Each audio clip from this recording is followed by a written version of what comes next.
자, 얘들아, 두 번째 영상이고요. 자, 이 영상은 3단원에 관한 복습 영상이 되겠습니다. 자, 3단원에 대한 개념은 그렇게 많지 않기 때문에 조금 더 일찍 영상이 마무리될 수도 있을 것 같네요. 자, 우리 3단원에 대한 내용 살펴보도록 할게요. 자, 우리 전 편에서도 선생님 얘기를 했듯이 교과서랑 같이 보면 좋습니다.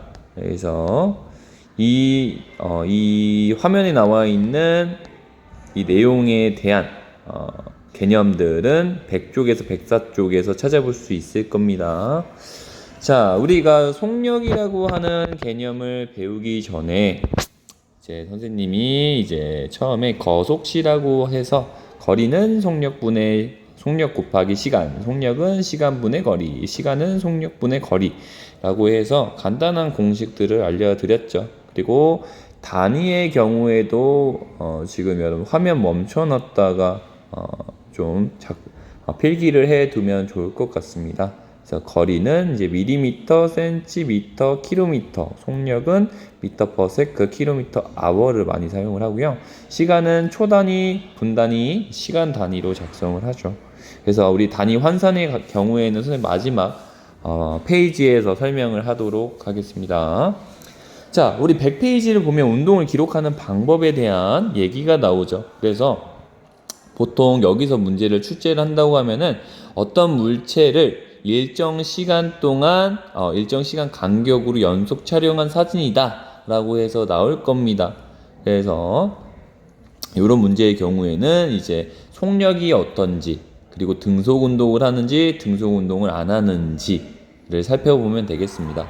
그래서 우리 화면에 나와 있듯이 물체와 물체 사이의 간격이 클수록 속력이 빠르다는 것을 얘기를 하고요.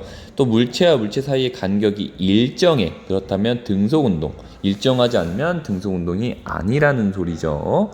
자, 등속운동을 그래프로 나타낸다고 하면 X축을 시간이라고 했을 때 Y축이 이동거리면 시간이 지나면 지날수록 이동거리가 점점 커진다라는 것을 확인할 수 있죠. 그래서 기울기가 급하면 속력이 빠르다라는 것을 확인할 수가 있고요. 그리고 Y축을 속력의 값으로 물리량을 설정을 한다면 등속 운동에서는 시간과 나란한 그죠? 그래프가 그려진다라는 거 알고 계시면 되겠습니다. 자, 그리고 여러분들 또 한 가지 중요한 점이 뭐냐면 이제 등속운동의 예시가 우리 교과서에 많이 나와 있어요.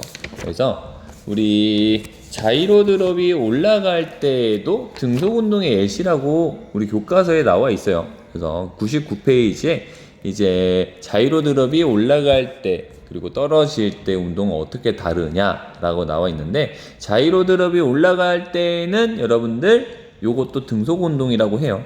그리고 롤러코스터도 마찬가지로 이제 우리가 탑승을 하고 이제 처음에는 높은 구간으로 올라가죠. 그때 컨베이어에 이끌려서 이제 그 롤러코스터가 이제 우리가 탑승한 저기가 올라간단 말이죠. 그때도 이 컨베이어가 이용이 되니까 이제 등속 운동을 하죠. 그리고 무빙 워크, 우리 공항에서 그죠? 공항에서 이제 좀 더 빠르게 갈 수 있게끔 도와주는 무빙 워크, 그리고 스키리프트, 자동차의 크루즈 모드라고 해서요.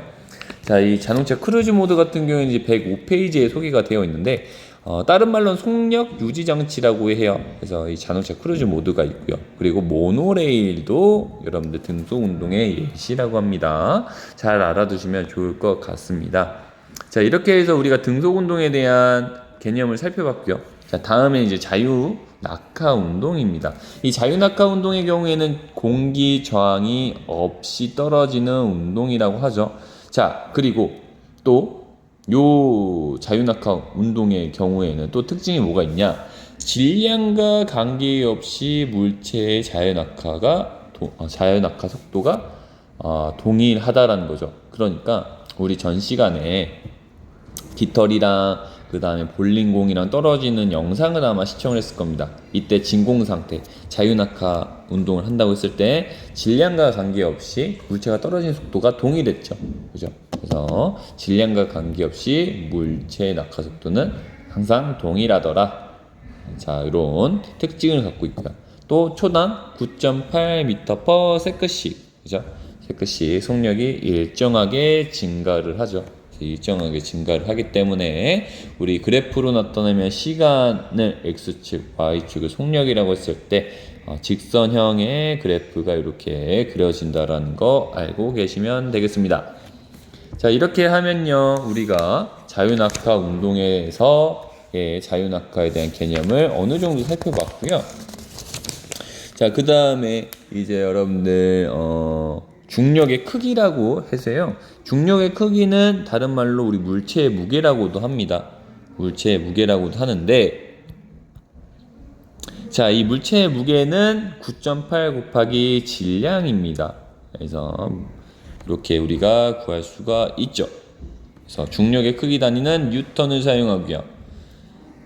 뉴턴 꼭 사용하세요. 자, 예를 들어서 선생님의 몸무게는, 자, 단 선생님의 질량은 80kg이다 라고 했을 때 9.8m/s 곱하기 80kg을 곱해주면 784N이 나오는 거죠. 그러니까 선생님의 몸무게는 784N이 되겠습니다. 자, 그리고 우리 과학에서의 일을 한다라고 얘기를 할 때는 힘의 크기 곱하기 이동 거리죠. 자, 근데 여기서 이제 중요한 점이 뭐냐? 단 여기가 이제 핵심이죠.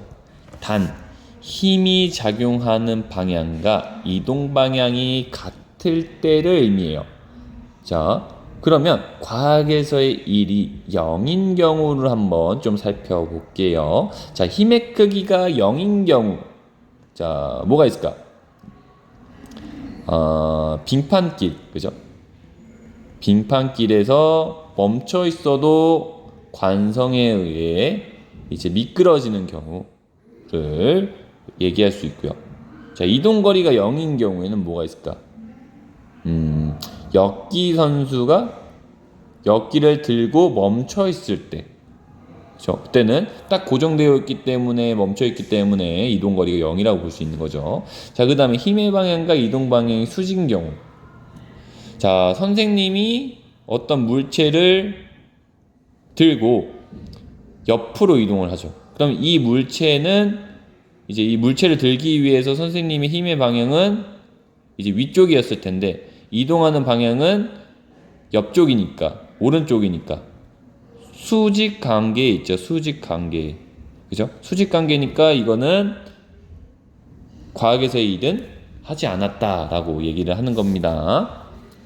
자, 이렇게 해서 우리 과학에서의 일도 한번 살펴보았습니다. 자, 그 다음에 우리 에너지. 자, 우리 일과 에너지는 서로 전환될 수 있는 개념이라고 얘기를 했는데, 우리 에너지에 대해서 한번 살펴볼게요. 자, 에너지라고 하는 것은 일을 할 수 있는 능력이라고 합니다. 예를 들어서 선생님이 어떤 물체를 들어 올렸어. 그럼 들어 올리면서 이 물체에 일을 한 거죠. 그죠? 그러면 이 물체는 위로 올라가니까 점점 에너지가 증가한다라는 것을 알 수가 있겠죠. 자, 우리 교과서 몇 쪽이었죠? 교과서 116쪽에 보면은 이제 추를 들어 올리는 해보기 활동이 하나 있을 겁니다. 자, 이렇게 도르래를 이용해서 추를 들어 올릴 때 이 추에 대해서 우리는 일을 한 거죠.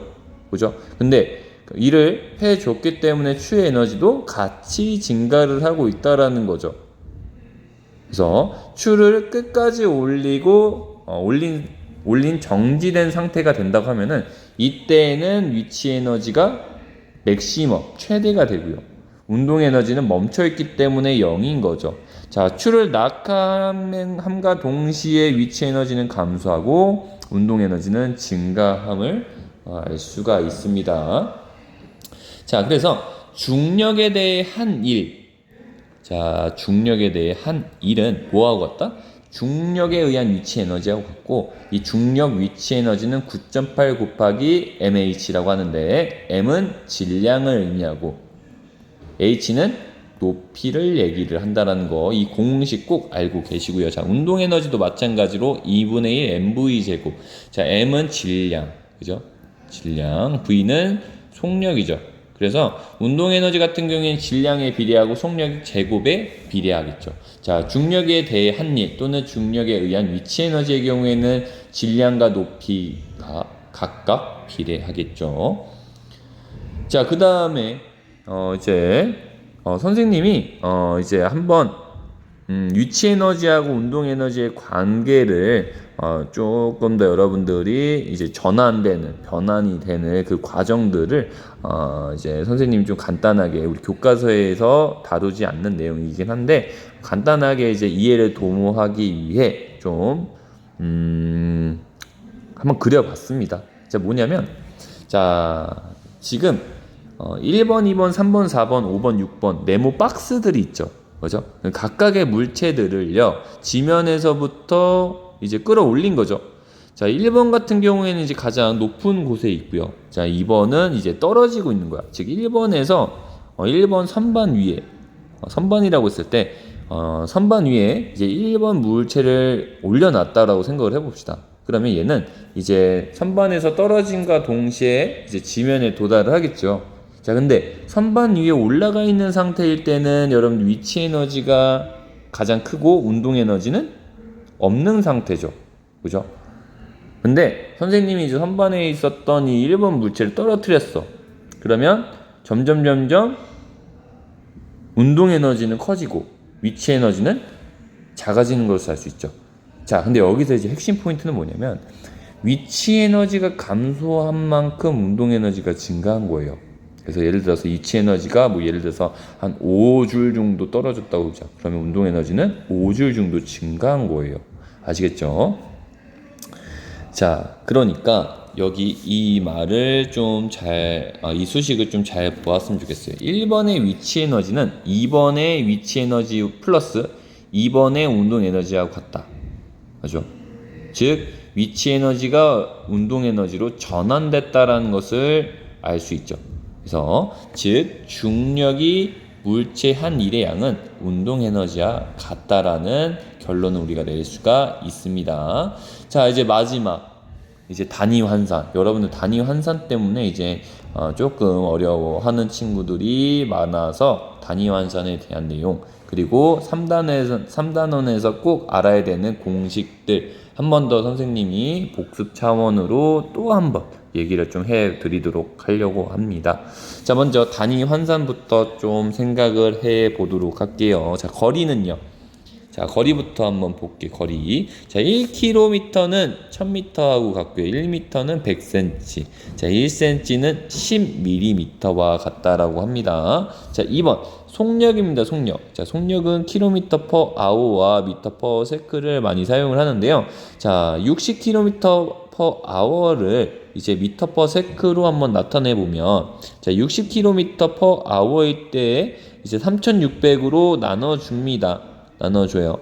그리고 킬로미터였으니까 미터로 바꿔주기 위해서 1000을 곱해줍니다.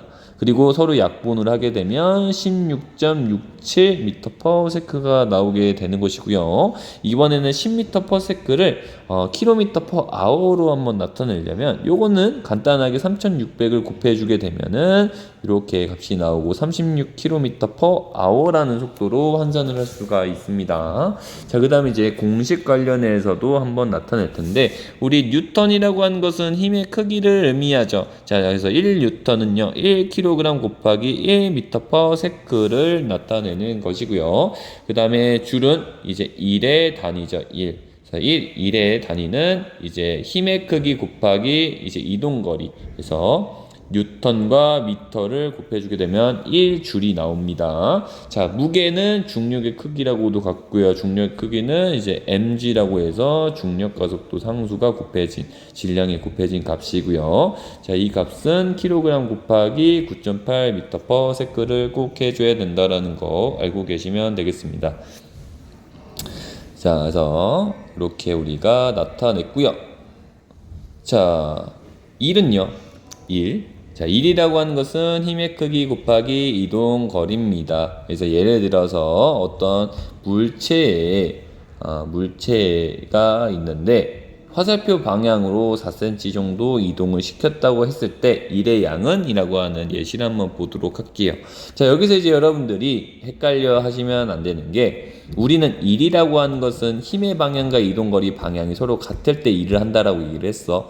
그러면 여기서 무게 30N의 경우는 사실 의미가 없어요. 왜? 지금 얘가 위아래로 가는 게 아니잖아. 자, 이동한 거리가 위아래로 0이기 때문에, 즉 중력에 의한 일은 하진 않은 상태지만 여기서 화살표 방향으로 4cm만큼 이동을 했대. 이때 힘을 가한 건 15N이라고 하죠. 그러면 15N 곱하기 0.04m 해서 0.6줄이라고 하는 일을 했다라는 거죠. 그래서 이렇게 알고 계시면 되겠고요. 위치 에너지는 중력에 대해 한 일과 같은 얘기고요. 물체의 무게 곱하기 올라간 높이 9.8 곱하기 질량 곱하기 높이 9.8 곱하기 mh로도 나타내고 있죠. 자, 운동 에너지 같은 경우에는 2분의 1 곱하기 질량 곱하기 속력의 제곱 곱하기, 그래서 2분의 1 mv 제곱으로 나타낸다라는 거. 그래서 여러분들 이 공식들 정도를 다 어느 정도 알고 계시면 우리 문제, 계산하는 문제가 나와도 전혀 당황하지 마시고요. 문제를 잘 풀 수가 있겠죠. 자, 오늘 영상은 여기서 마치도록 하고요. 여러분, 가장 중요한 거는 교과서랑 그리고 그 선생님 나눠준 형성평가 꼭 잘 풀어주시면 굉장히 높은 점수 받을 수 있으니까요. 이번이 기회라고 생각을 하시고 열심히 공부를 하셨으면 좋겠습니다. 자, 오늘 수업은 여기서 마치도록 하겠습니다. 자, 시험 잘 보세요.